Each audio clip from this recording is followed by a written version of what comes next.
You ask Tiger to solve. This deals with linear equations with one unknown.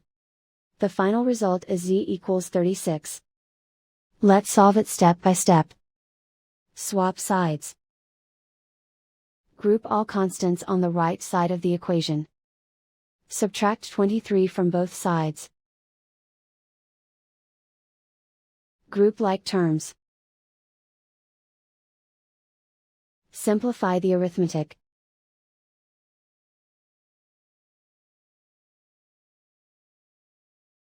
Isolate the z. Multiply both sides by inverse fraction 12/7.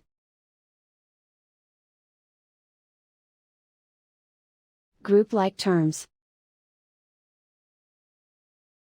Multiply the coefficients. Simplify the fraction. Multiply the fractions.